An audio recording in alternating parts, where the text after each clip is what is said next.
It is the 14th of September 2023. I'm glad that you've chosen KTN News early this morning to inform you and of course to keep you up to date as far as matters economy is concerned. Today is Sokoni. We get into the market and see how it is faring on. And everyone is really talking about taxes and more taxes. And today, it will be a tax-heavy discussion that is going to adversely affect you. It seems at every facet, nook and cranny of the economy, the current administration is seeking now to administer new taxes as it is. And we'll give you a blow-by-blow account on what to expect, more pain for you. Should it be also in the academia? I know right now you're preparing the children to go to school, but if at all they are also occupying or taking some extracurricular activities like swimming, tennis, and those that are not directly educational, that will be taxed, and that is bound to also affect you as well. If you are having a car, there is also the motor vehicle circulation tax that now will be coming in handy according to the new proposal from the National Treasury. If you are in the business of operating on DVDs, CDs, USBs, also hard drives, even audio cassette, can you believe it? Still people are having audio cassettes, right? There's some people who have not really graduated as far as moving with the current technology is concerned, but that will be taxed as well. They're calling it the blank levy tax as well. So we shall be looking at other taxes, and the VAT as well is 16% right now, but the suggestion is that we should be harmonizing with the East African community at 18%. That is bound to raise the cost of living going higher, and everyone is scratching their head where are we headed to. We shall be looking at that in a while. But still also we know yesterday was a big day for the financial bill or act that is challenged in court. It started yesterday. We shall be giving you the gritty details of this as well with our panelists. They're already up and early in studio. This gentleman, they all mean business, right? From Professor Gituro Wanaina. I hope he had come with Matoke from Uganda. We missed you last week, but you just came bare hand. Huh? I have it in the car. You have it in the car? Yes, after this. And it seems also a chairman of KDA and KDC, they got a memo, right? You look like you said, okay, today we're going to be in blue. Yeah? Oh, Lose the ties. Yeah. A blue jacket. No tie. No tie, yes. Same for the kerchief, which is a bit of... yes. It is not ANC colors. Maybe you're gravitating as well. Conspiracy. It's supposed to be ANC colors in light of what is going on also with the party politics. Chairman, you're going to tell us if you're gravitating or maybe you're mulling over folding to join the UDA, or the UDA drive, as we can see, right? But good to see you, gentlemen. I really appreciate you up and early this morning. And thank you. Gituro Wanaina, still, you have no excuse that Matoke is in the car, right? It should be none at all. For everyone to see that you're living the truth and keeping your nothing but the truth. Nothing but the truth. But how was Uganda? It's a very interesting country in terms of food. They have food. They have food. They can't starve. These guys have food, and you sort of spoiled for choice. You're spoiled for choice. Yeah, do you want cassava? Do you want yams? Those indigenous. Yeah, and of course the usual matoke with the groundnut sauce beats them all. But it's a very interesting country. Yeah. Is it raining heavily as it is? Yes, that place rains like now and then. We are from Entebbe to Kampala, so it's The ball you can't run away from it. Honorable Raphael Tuju was recently in Uganda. We have a former MP's forum, and he was telling us Uganda is already food secure.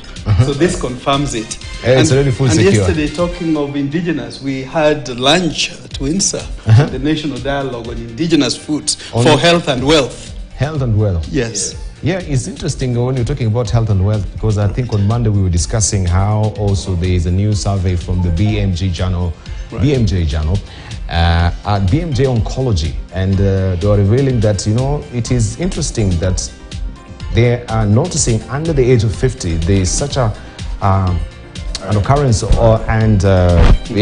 the adverse effect of cancer. Many young people are getting affected by cancer, which is a niggling worry as it is from early as 20 as well.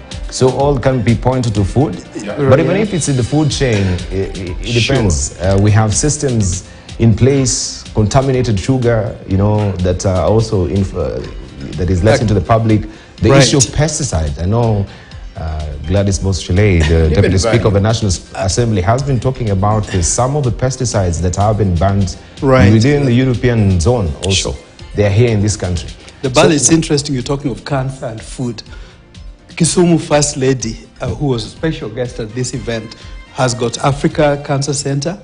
2 days earlier, Senator Beth Mugo launched. And that is Dorothy Cancer Foundation. Dorothy Nyong'o. Yes, Dorothy Nyong'o and Beth Mugo separately on cancer foundations. The fact is that we eat well, then maybe even 60, if not 70% of cancer is prevented. So healthy eating, by just eating well. But just eating well. That's right. So it's important to see. It's like this bread, and we tend to love bread, and somebody was saying it has zero value for anything.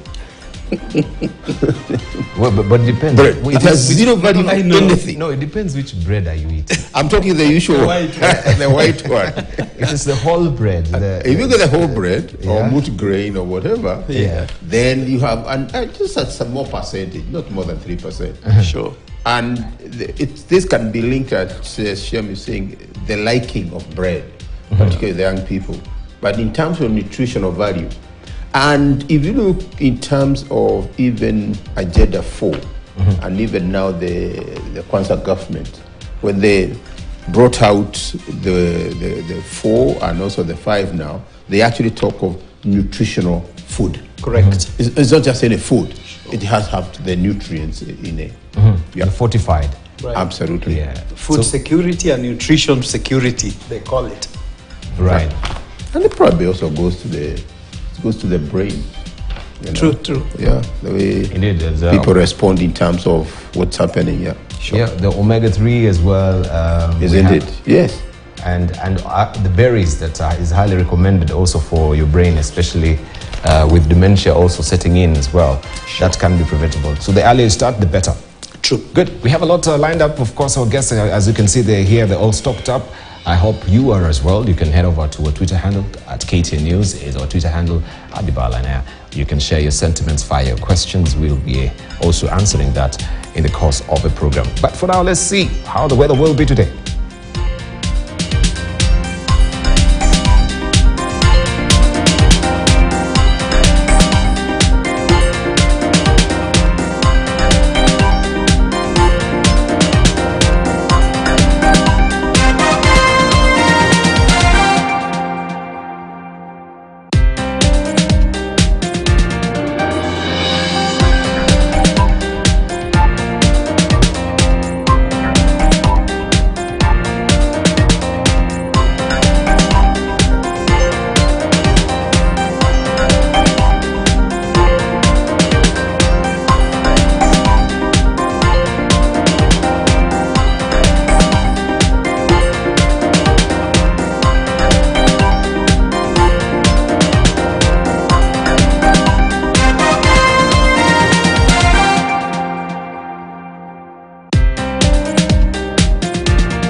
And this is how the dailies are looking today, beginning with the bold paper. revealed Ruto's 10-6-hour meeting at UDA called to order amid infighting that has rocked Kenya Kwanza, but an alleged plot to delay UDA elections set for December the 5th. President William Ruto moved swiftly to take charge of the party's affairs at an easy meeting with the top brass at its Nairobi office. You can follow this story on page 11, and this is just trying to put the house in order as it is, with December coming up, where they shall be having the party elections, and of course also a huge drive to make sure that they garner the numbers as far as the party is concerned. Is it creating a super mega party that is bound to be swallowing up also the constituents party or affiliate party within Kenya Kwanza? That has been a debate. Some of the parties are declining now to fold. Some also have given thumbs up that they will toe the line and fold up. And you can read the rest of the details on page 11, what really transpired within this 6-hour meeting that they had at the UDA headquarters. MPs there, Raila, with fresh visit to State House. And you can see how they were holding court yesterday here, having some good time there, despite the fact there has been this acrimonious forced relationship with them and the chair and the disciplinary committee of the ODM party. You can see President William Ruto with a section of rebel ODM lawmakers at State House Nairobi yesterday. On the sidebar, Azimio's onslaught against Finance Act. And remember, yesterday was the day when, of course, the hearing started. Opposition leader Raila Odinga leads a team of lawyers, civil society and activists to reject the Finance Act 2023 and pleads with judges not to be intimidated as the government responds. You can follow the story on page 2, and maybe the highlights, we can go them, though we'll give you the details of this in our bulletin. Raila's and his petitioner's case are here. 1, they're arguing housing levy contravenes Employment Act, I should say, which sets the amount to be deducted from employees. Secondly, insurance compensation cannot be taxed since it is not payment for goods or services. The Finance Act was passed without involving the Senate, and that has been also the bone of contentions between the National Assembly and the Senate when it comes to the principle of complementarity. We have 4, no public participation and views presented to National Assembly which were disregarded. Parliament sneaked in 22 new provisions not in original draft, so that didn't went through or go through participation or public participation. On the government side, we have the arguments also which were fronted. Firstly, they're saying this is a political contest that should not be determined by the courts. Secondly, the bill was subjected to public participation and all views taken into account. The two speakers were in a concurrence that the bill did not concern the counties. Also, government has a legitimate mandate to impose taxes to implement its project. Citizens' rights are not absolute. This is what they are arguing. They can be curtailed through appropriate actions. And you can follow the rest of the details inside the Standard this morning. Let's look at the teaser on top here, how it looks. How El Nino storm threatens already bruised economy. Right, this is another looming threat already to a tattered economy, hurtling on the brink of collapse as it is with the huge taxes that we're experiencing. And Republicans targeting Biden. Remember, there is an impeachment motion that has been mounted against Biden by the Speaker of the Congress there. And this is where now the bone of contention is. How will it really pan out? This will be a big debate as the US is heading to elections in next year. That is next year. You can follow the story on page 22. Stars World Cup qualifiers headache. This is tucked away on page 39 of the Standard this morning. This is how it looks. Also, more tax pain as Treasury plans for 2024. Mystery of varsity student who died in hostel. This is a Daystar saga where we had Mercy Cherano found stabbed. And now the parents are asking for questions. They're asking for answers. What really happened to their daughter who was barely weak in that particular institution? You can read the rest of the details inside the Standard this morning. And the World Champs line up for Riyadh Road races. That is the Standard. The Daily Nation, more pain. That is a splash. As Treasury proposes new higher taxes, more pain. Brace up for that. And in numbers, it has been broken down for you. 18%, that is a proposed new VAT if Kenya adopts East Africa countries' rate.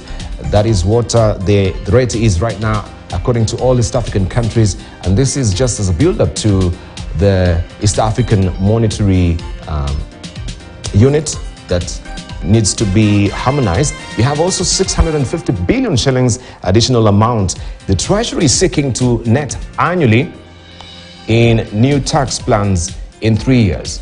Also, we have 30% landlords to pay tax rental income at corporate tax rate after 27 billion shillings revenue target missed last year, 5%. The tax farmers who supply milk, eggs, and other produce to cooperatives will pay on value of produce. This story is all tucked away inside the Daily Nation as well. And you can see how you will be tarmacking right now a very telling picture there of these starter shoes, just depicting how Nikubaya. Right. They've seen their better days. They've seen better days, but they still soldier on. And that's the spirit as well. Even if your toes will be jutting out from those shoes like the tortoise heads, yeah, you still soldier on, right? That's the, yeah. And they're saying now, looking at these shoes, like what also we have as a sub-headline, brace yourself for tougher times as President William Ruto's administration plans yet another round of additional taxes targeting farmers, landlords, car owners and small traders, and even schools with swimming pools. The new proposals also seek changes to VAT, which may go up, and a review of excise duty on fuel products, which will send ripples across the economy, hitting hard millions of Kenyans and struggling, and the current high cost of living. This story is well tucked away on page 7 of the Daily Nation. Kweli Nikubaya, going by the state of his shoes. Mambo ni mabaya. All right, when we come on the side, we have state opposes lower interest rate, extended grace period for held loans is another story, and police to hold 2 women of our hairdresser's death. Lokasa Yambongo yet to be buried 6 months later, right? I don't know if any of us know Lokasa Yambongo Shemuchodo, a very talented guitarist as well, and a musician, right? He passed on 6 months, I think in March. Up to now he's not been buried, right? So you can follow the story on page 3. Also, fuel shortage looms as dealers cry foul over stabilization debt. That is another story on page 8 of the Daily Nation this morning. Also, there's focus on women education. Ruto at 1, why President has failed to deliver for women and his high scores in education. This is on page 4. The Star. Cost of goods to go up. State plans to raise VAT. Treasury has proposed a 2% increase in VAT, introduction of 6 education taxes, and that is including taxing any extra curricular activities, swimming pool, tennis, music. That also is bound to be taxed as well. So if you're paying for that, you might want to add something on top of it to also cushion the tax base as it is. Ruto wants radical UDA changes, plans grassroots party polls countrywide. That is another story that you want to follow inside the Star this morning. The People Daily is up next, and more tax pains lies ahead for Kenyans. That is the depressing news that you're waking up to this morning. Raising revenue, VAT on education and insurance services, right? That is when you're going to be paying for insurance, as I've mentioned earlier, because the indication is everyone is moving to the e-vehicles, and the fuel levy will be affected now, because where will we be getting the fuel levy if everyone is on electric vehicles? And so this, when you're going to be paying for your insurance, that also will be the motor circulation insurance tax that you need also to be paying for. So be cognizant of that if this really sees the light of day. And some of the proposal here, just to highlight as well, before you go to page 4, are given here. Education, targeted services, I've just mentioned a few, not directly related to education, such as swimming, taekwondo, skating, and chess. I think this really flies in the face of where also the CBC is trying to make sure that talent is enhanced as well. So we shall be also breaking that down with our panelists and see what are some of the swings and roundabouts about these taxes that we can be preparing for. Insurance services, all insurance agents, brokers and security brokers to pay the tax. Also, excise duty on coal. Usage of coal as energy will be subjected to excise duty. A category for coal is yet to be established to determine the applicable rate. Also, carbon tax, tractors, vehicles, forklifts, excavators and earth movers using fossil fuel to pay the tax. Also, gradual increase of rate over the years as well. That is what you need to be cognizant of as well. And that story continues on page 4. Defiant ODM lawmakers meeting President Ruto. They are saying here they are rubbing it in, I should say. And we can see a retinue of them flanked there alongside President William Ruto. That is on page 6 of the People Daily this morning. Finance Act case finally kicks off in court. Busia Senator wants the 3-judge bench to declare the 2023 tax law null and void, saying it is unconstitutional due to lack of public participation. Nikubaya. Those are the words on the front page of Taifa Leo. Nikubaya. Wakenya kulazimika kukaza mshipi zaidi huku serikali ikipanga kuwasukumia ushuru mpya. And ushuru mpya serikali kuu za county za fyonza.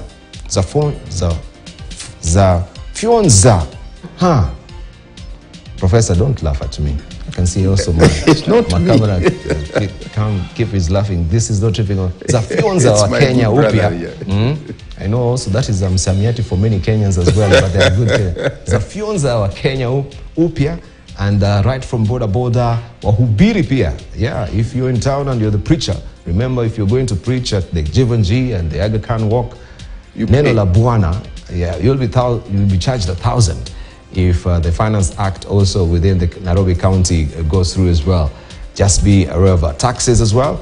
That is bound to increase where you'll be paying your parking fees, 200 shillings right now. It will go to 300 shillings, depending on the size of your vehicle. If you have also a pickup as well and a bus that is parked in town that is attracting, that will remain at 1,000 as it is. You can read the rest of the details there. The VAT, 2% addition to the 16%. Msanii Lokasa akaa mochari kwa miezi 6. You can read the rest of the details of why actually this is happening. And Southgate mtetea mwanasoka Maguire. You can read the rest of the details. Mtata kosoa sheria ya fedha. That is also the story that you want to follow inside Taifa Leo. Business Daily. New payslip paying for workers as Treasury plans tax relief acts. That is what is also a special report on the front page of the Business Daily. 2,400 shillings monthly personal relief among those targeted. New tax band lined up to cushion low-income earners. Distribution of wage employment by monthly income. And this is how it has been broken down for you according to Kenya National Bureau of Statistics. You can just see the graphic illustration there. And it says salaries employees' pay slips are set to shrink further if a proposal by the Treasury to eliminate reliefs on pay-as-you-earn taxes is adopted. The Treasury, in its new published medium-term revenue strategy, plans to review the current tax relief on earnings from employment to maximize collections. You have a story on page 5 of the Business Daily. Oil-dollar swap deals pile pressure on shilling. A large batch of dollar-denominated loans secured or sourced from banks by oil marketers last year have fallen due, piling pressure on the shilling in spite of a government-backed deal to import fuel on credit. Bank's executive told the Business Daily that oil dealers were currently settling their loans obligations made last year amid forex shortages, keeping the dollar demand high within the oil industry and eating into the gains of the fuel importation deal. And even now we have the retired members of parliament who want their pension to be paid in dollars. Munyasi Sako will tell us more about that. We can see they're saying also we are affected. Can we be paid in dollars? Soon also we'll be paying you rent in dollars as well. That is where everyone is headed to. You can read the rest of the details inside the Business Daily. Centum latest firm to report zero gender pay gap. Also, we have manufacturers soon seeking to block 17.5% export levy. This is Kenya Association of Manufacturers. Remember that levy on exports on the clinker as well and cement. This is what is being challenged by the Kenya Association of Manufacturers.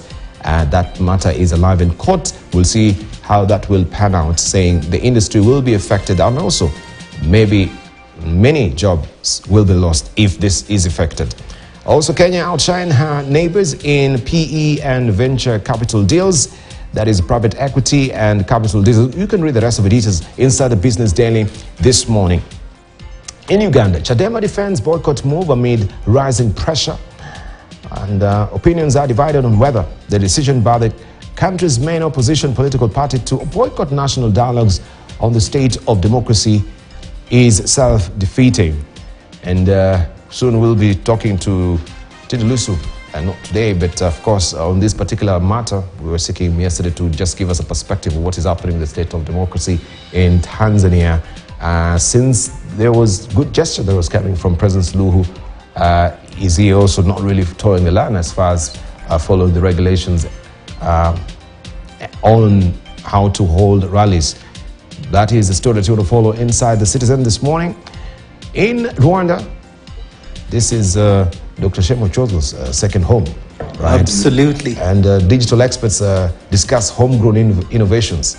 So you missed out on it. You're the one who set up the infrastructure in Rwanda. Rwanda has placed ICT as a key accelerator to enhance economic growth. And you can follow the story on page 4 of the New Times in Rwanda. Kagame tasks new minister to be solution-driven. And we can see him here, who has appointed Minister of Infrastructure, Jimmy Gasore, after a swearing-in ceremony on September the 13th. That was yesterday. In his remarks, Kagame advised the new minister to get out of the office and execute his responsibilities in the field, where the real issues affecting people are. So if it's infrastructure, you have to be on the ground, right? They say the map is not the territory. So don't be looking at the map in the office. Go down on the ground and see how that is really panning out. Indeed. That is the advice of President Kagame there. And this is the New Times. And the East Africa this week, who will defend, or who will fund, I should say, East African resilience agenda? That's a probing question. The challenge remains how and where to raise additional resources to implement the national determined contributions, which are at the heart of climate mitigation and building sustainability. This story continues on page 4 of East African this week. And Burhan in renewed shuttle diplomacy for world support, and regional forces stay extended amid protests in Congo. That is how the East African is looking this morning. China Delhi, Xi strive for full revitalization of northern region area, faces great new opportunities, needs to push for industrial innovation. This is what the president say. And also telling picture, you can see a rescue worker there, or a resident walking through the rubble of destroyed houses on Sunday in the mountain village of Tefe Gagete, southwest of city of Marrakech, Morocco. More than 2,000 people were killed in the magnitude 6.8 earthquake that hit the country on Friday. That was a heavy one, given that we have on the Richter scale 7.2, nearly there, hitting the maximum, of course, limit, or the maximum limits as far as the earthquake is concerned, or the impact of it.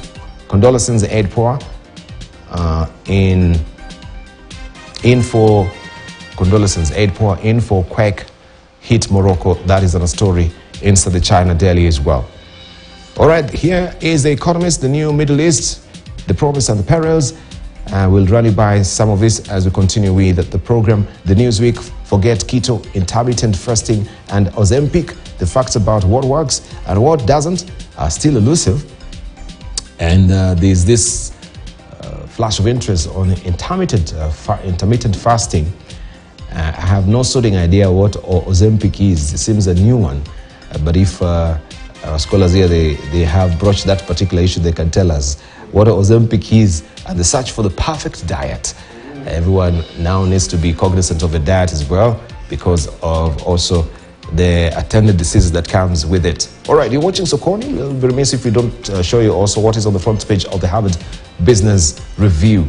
And in light of the artificial intelligence, reskilling in the age of artificial intelligence is key. Are we prepared as a country as far as our artificial intelligence is concerned? New approaches for managers and employees. This is how the Harvard Business Review is looking. The latest edition, The Fortune, also is focusing on the Global 500. That is how it looks. Also, Google scrambles to save search, and drug maker behind the Ozempic boom. Right, so you can find out all this Ozempic boom is all about. And also you can read about the flying Lockheed's $1.7 trillion warplane. That is on The Fortune. The first company is focusing on Microsoft's moment. And the inside, it's artificial intelligence powered March to $3 trillion. Microsoft CEO Satya Nadella reveals. You can read the rest of the details inside the latest copy of the first company, if this really floats your boat. And the bloody info, war on fake meat, right? Now there is fake meat. See, and fake meat is not nyama si nyama. Si nyama. Taka kusema si nyama ya punda. Si nyama. Or Maribu stock. This is fake meat. Yeah, so find out what this fake meat is. I'm telling you, in the world of artificial intelligence, you can't really tell what is fake meat and not. Now we need, even with the test. Right. Yes. So, and talking about artificial intelligence, this is what Gado has drawn for us today. Remember, we don't have an IBC chair. Could it be maybe we need one who is a robo, is a bot chair? Right. Yeah, and you can see it's the main server. The main server is attached to the main server. The server there. Yeah. The informatician, who is Dr. Shemo Chodo, should tell us. Absolutely. And the world is moving so fast. Even AI is already obsolete. People are now talking of exponential technology. Exponential which is beyond. technology. Yes.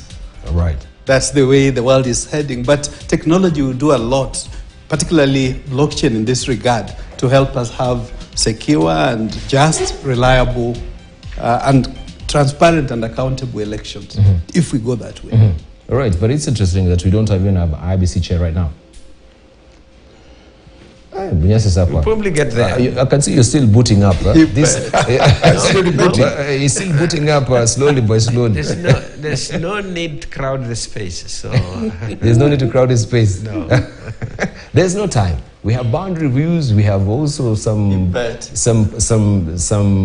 seats that are vacant, declared by the Speaker of the National Assembly. Yeah, we are facing a constitutional crisis. And still, it needs to move forward. It needs to move forward. Yep. Right. This is what Gado has drawn today inside the Standard. Also, ODM and the Renegades. We have two faces of Raila. Yeah, and you can see the cows also. They're tucked inside because they normally say "Sisi ni ng'ombe wa Raila," and you can see the horns jutting out there. If you look closely at the faces, you'll identify who these are. Right, so we can't really mention their names with jutting out also ears. We can see this looks like Otede Amolo completely. Yeah, so him is under lock and key, according to Raila. So he's actually watching some of his rebels and some of them that are still inside ODM. Why is Governor of Busia peeping from there? Welcome to State House. So who is in State House? You know. Since Raila also is in State House. There are two faces of Raila, one in State House and one watching over ODM. And the rebels are already there. Very complicated matter. And this is about just the party politics and inter-party democracy. People are raising questions. And of course, we saw also yesterday, they were with President William Ruto. But where is the extent of, yes, this is my party and this is my constituent? Because people have been raising questions on whether the party sponsors you to do development activities in the constituency. It's not the party, it is the government. Whether also the party in the National Assembly pays your salary. It is not the party, it is the government. So whom would you work with? Yeah, you are also maybe enlisted as a life member of your party. I don't know, I know Bill Okero is a life member of which party? These have been members of parliament. Let them tell us. Maybe they'll tell us this life member. Absolutely. And life member, when it comes to this party politics, where do you really draw the line? Briefly. Good to see you, Bilo. Yeah, I think the life membership thing, it's neither here nor there. I was one time a life member of KANU.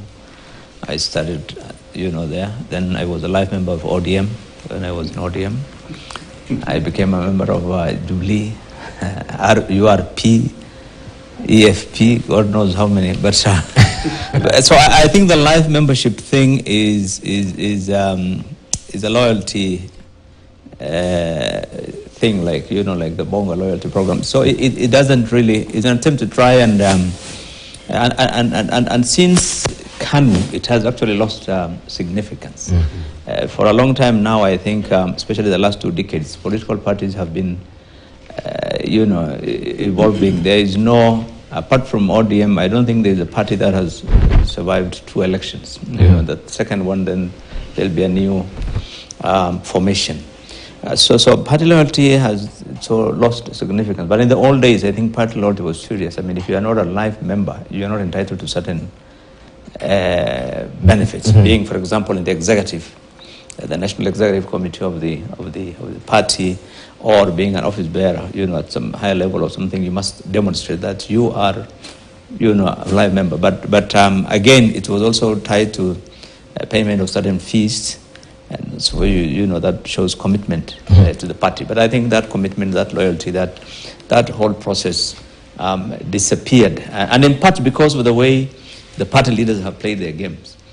Coming in, you've run against this party, you came into the office, but your party leader or president later, after forming the government, then starts bringing all those other opponents into the government. Yes. And so the party loyalty thing is lost. It's lost over time. I think that's the way I see it. But we also have to remember that life membership, life's defined differently in different institutions.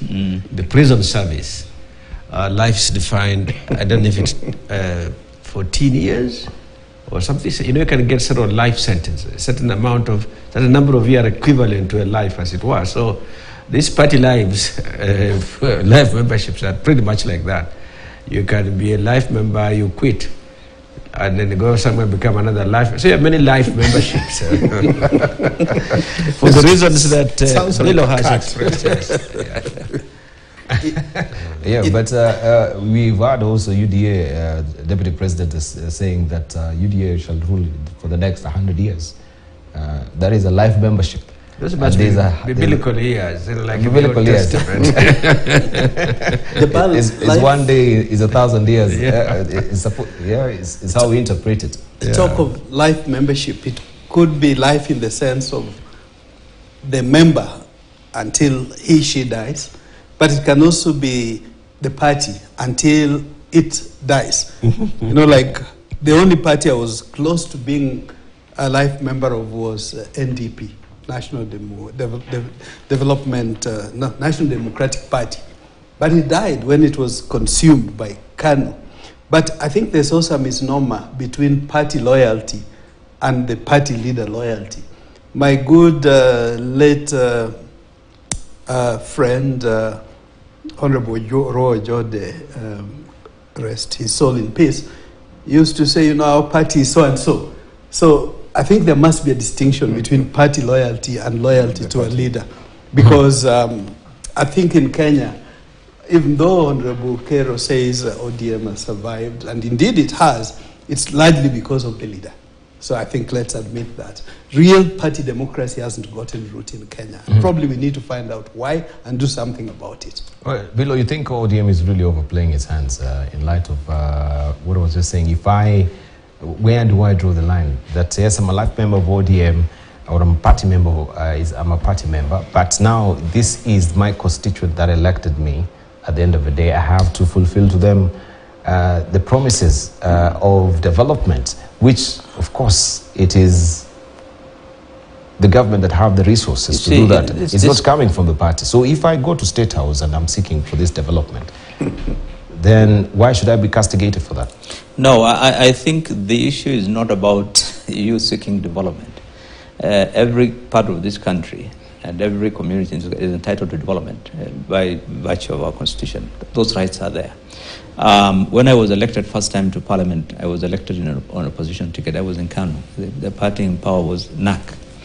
But we were still carrying out our responsibilities as opposition, and also at the same time fighting or pushing for development in our constituencies through the legally provided the platforms.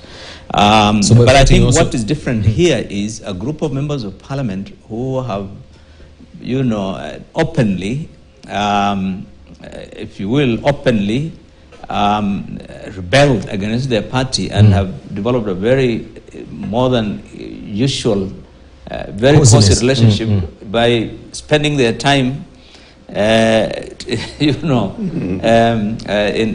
the state house, voting with the government, and those things make a lot of difference. If you are voting with your party, and you are carrying out your responsibility as a member of the party, and you are carrying out your other responsibilities, that party, the party policies and so on, there's no problem. But I think when you now dump that and then you go into another relationship with the other party without formalizing that relationship, no, I think it's not appropriate, in my view, yeah. So there's a very telling picture there. It seems like a family photo. And it's fairly common. Yeah. So even after there's this acrimonious and issues being raised by audio, you still go there. Yeah. Defiance. This is defiance. Defiance. It's like, I don't want to use that word anyway, it's early in the morning, raising some fingers at your opposition or boss. The party leader, your boss, as it were. And remember, the rules here seem to apply only for the rank and file of the party. At the top, right, party leaders can crisscross, have ugali, whatever it takes, without raising those eyebrows. But for the rank and file, it is trouble. Oh, you think so? Oh, it is indeed. Okay. But ANC now, I can see you're playing a bit of fancy footwork. So when I'm asking these questions about ANC and why, we are and Ford Kenya, they've been asked we are to hold up. We are solidly in Kenya Kwanza. We are not in UDA. So that need not. That we know, but they're asking you, would you consider, Malala has been very categorical, used to be in your party, would you consider now folding up and joining the party, which is bound to be the mega party? And I can see you're graduating. There's a smattering of yellow on your jacket as well. Warming up. It's not good for party democracy. There is. I didn't realize that. You never know. It may be on the subconscious.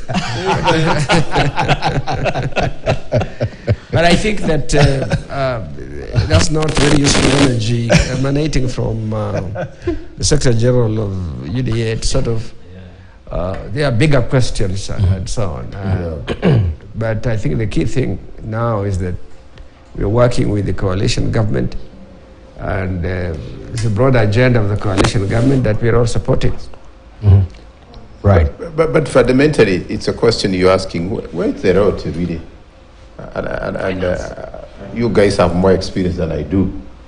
I would suppose that the road is all at the constituency level, because those are the guys who determine whether you go in or you don't.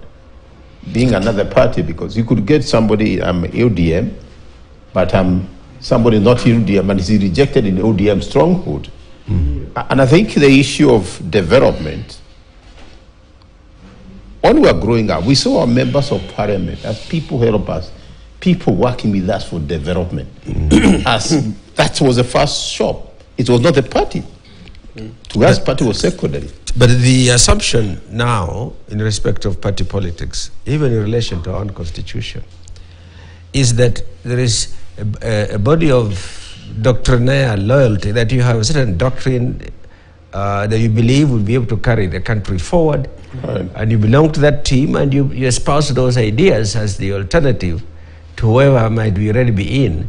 I don't think that running to go all be in for is always healthy, because then you abandon the possibility, for example, of giving serious proposals, including an alternative bill in Parliament on the Finance Act, for example. You see, you say, we don't believe the way you're going, we believe this is the better way, and we would have this as our finance bill. The parliament has enough resources to enable people to write that alternative. But now you can't if you are trying to appear nicer than thou. That's a problem. All right. Let me just conclude. But that's a very important point. The issue is not about development, really. The issue is the party has certain policies. For example, you are required to vote against a certain motion of the government. For example, the finance bill. And you go out of your way to vote with the government.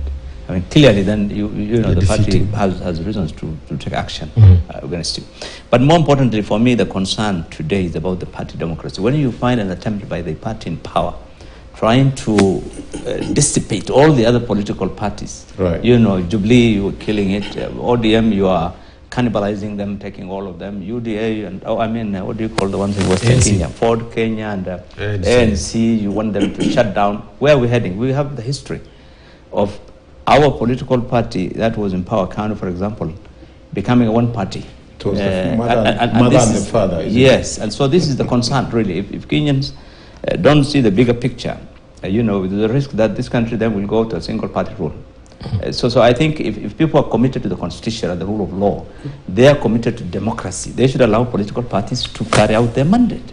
And I think trying to kill the political parties through various maneuvers, call it development, call it whatever, I think this is misplaced, and clearly there is a big agenda to this. The bulk for me, the bigger picture is lack of party ideology. Which of our parties have got clear ideology? There is really little distinction between the parties that exist. Second is the lack of, even when we talk of democracy, party internal democracy. Before a party takes a position, we are supporting this or that, is there consultation? But in this particular case of development, the BAL, I think I'm reminded of, and I think what we need, this dialogue that started as a bipartisan, which I think should be multi-partisan, is the way to go. I was so proud when I saw Beth Mugo launch, and all shades of political parties, Martha Karua, Charity Ngilu, sometimes moving between this side and the other side, and other shades, Mzee, the chair of Kikuyu Council of Elders, Kungu, who is clearly on the other side of Kenya Kwanza, and all these people coming together. What we really need is a genuine national healing and reconciliation and dialogue that brings us back together. Right. I think enough of party politics. I'm sorry, let me be put the devil. What are we being healed from? Oh, there's a bit, the BAL. Well, there's an assumption there that, and at times I think I use this word elite in quotation mark. If you look at the Mwananchi, you guys have your own battles. Really. The BAL, we say the shoe wearer knows where it hurts most. In past regimes, probably now as well, when your second name determines whether you are considered for a public position or not, it becomes very painful. Thank you. But again, the concerns are not just one community. Almost every community has got grievances. Right. Having a national conversation and healing and truly uniting the country is something that we cannot gloss over. Thank you. All right, I think that does it for the party politics. So what is the way forward now that the tribunal made its determination? Are they just batting their head on the wall? Yeah. The four communities. Let's just we wind have up the with face of Kenya here, The four communities represented. Yeah. What is the way forward? Do you see this heading anywhere now the tribunal has actually said, there's no really much gravitas and efficacy in this particular case of ODM, or now it will move to courts? Obviously, if we go through the due process, it's not going to be easy for ODM to expel. To expel them. This is a country where they have to go through so many levels of legal processes. It's not going to be easy. No party has succeeded in expelling its member, who is in parliament from the party. It has always been blocked.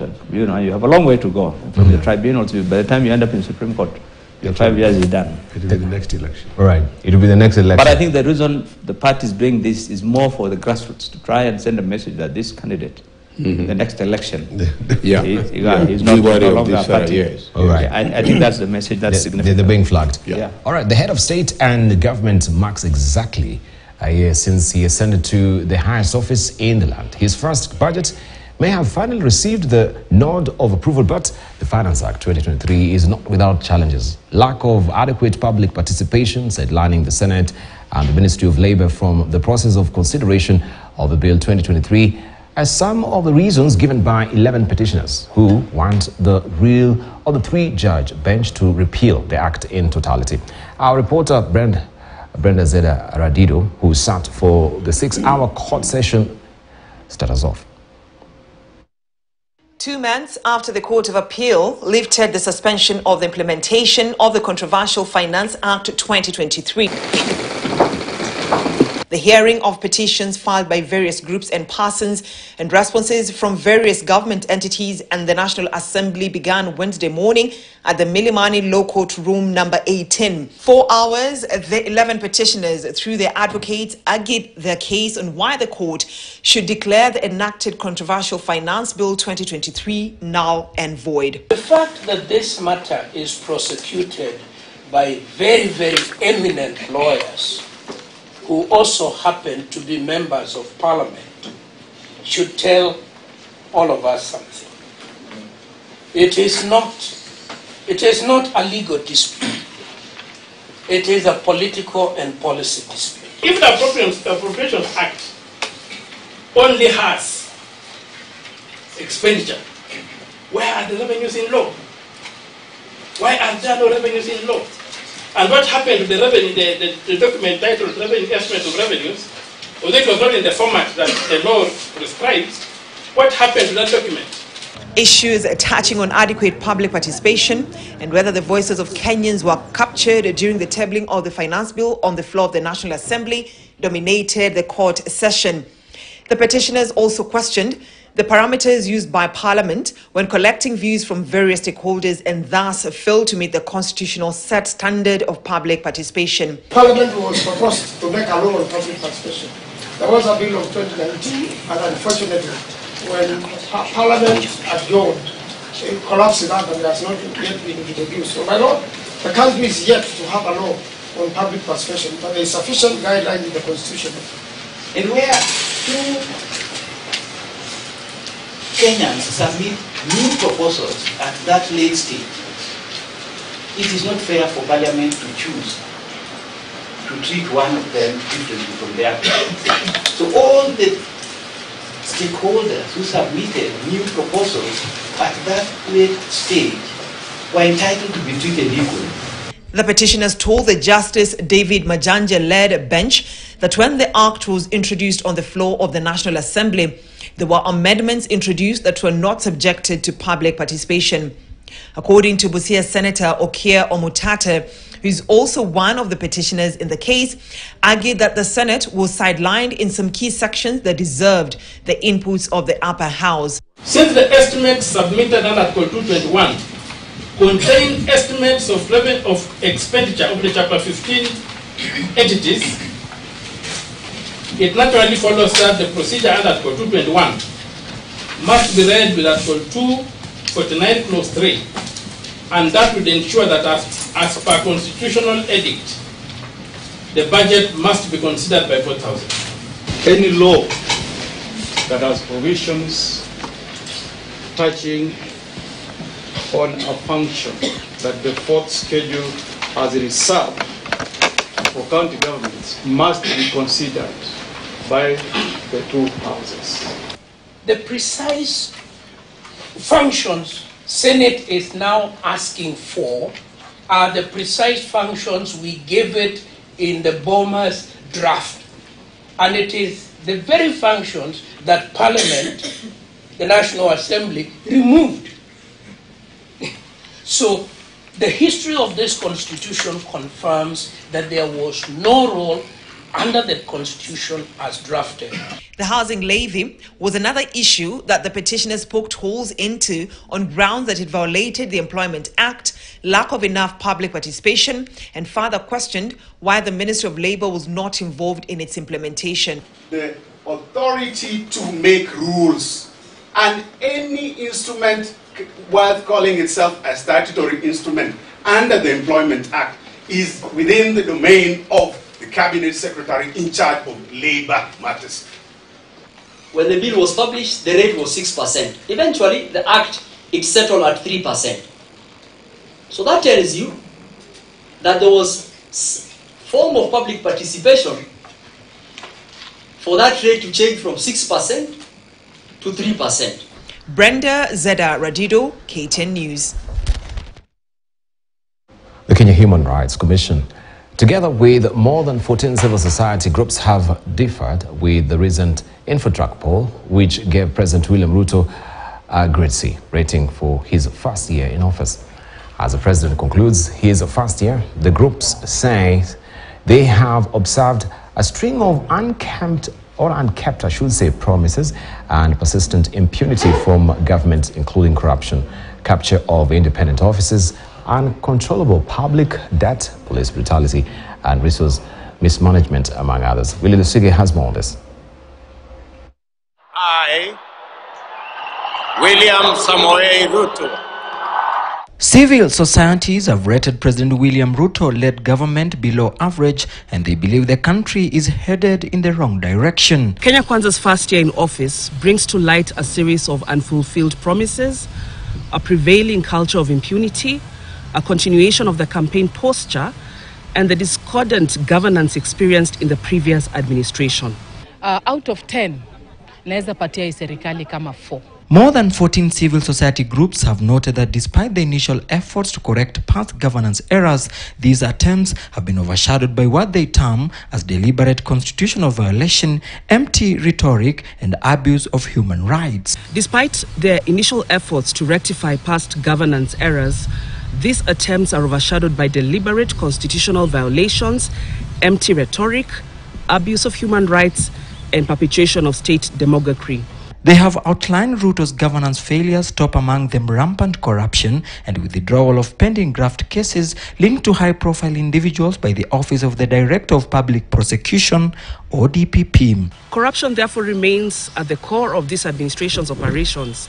Kenya Kwanza regime accused of capturing independent bodies such as the political parties and independent commissions and offices. The government has also been accused of getting the taxpayer into untamed public debt and exposing Kenyans to a high cost of living despite pledges to alleviate their suffering. Just the first 7 months of the current government's tenure, the public debt ballooned to 9.63 trillion. Police brutality has also been noted to be on the rise. Extrajudicial killings and forced disappearances between the month of March and August 2023 was also noted. Becoming apparent, however, that there has been a reconstitution of a police killer squad that has been targeting innocent Kenyans. Juzi tumekuwa na mkutano mkubwa sana hapa KICC kama Kenya tumehost. Wale wenye wana pollute ndio wenye wanazungumza, ndio wenye wanaongea kulipa, wanalipa nani? Na huyu mwenye analipwa ana sauti ya kusema nilipeni hii na anaelewa analipiwa nini. The government has been accused of land and natural resources mismanagement. They further claim that the National Land Management Information System continues to be a mirage. Kuna multinational mbalimbali zenye zinafanya conservancies.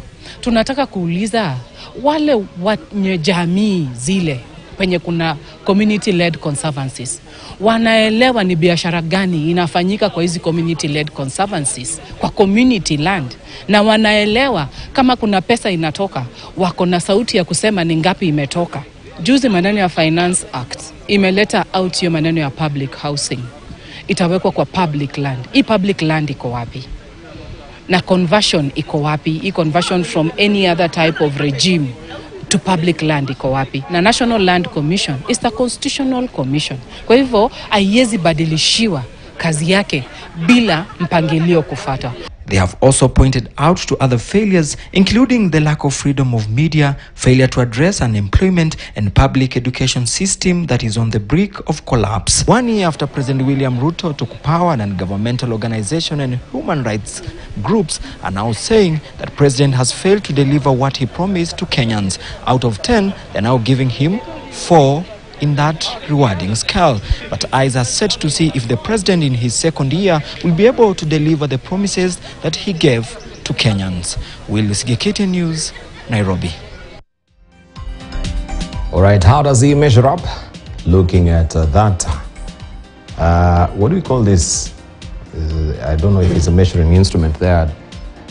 Looking at the long term, mid term, short term, 100 days, taxes and debt. Kenya Kwanza 1 year on. This is what also Victor had drawn in the early publication there yesterday. Does he measure up as far as his promises are concerned? Has he delivered? Do you concur with Infotrack as well? And there are two different polls that have come. We have TIFA as well, which says the country seems to be going in the right direction. Infotrack says the country seems to be going in the wrong direction. And now I'm left to wonder as a citizen, now who do I actually believe among this? How do they do their polling as well? So David, do you think we are going in the right direction? Sorry? David D. David D. Thumbs up. Thumbs up, we're going in the right direction, right? I wonder why the phone is, yeah.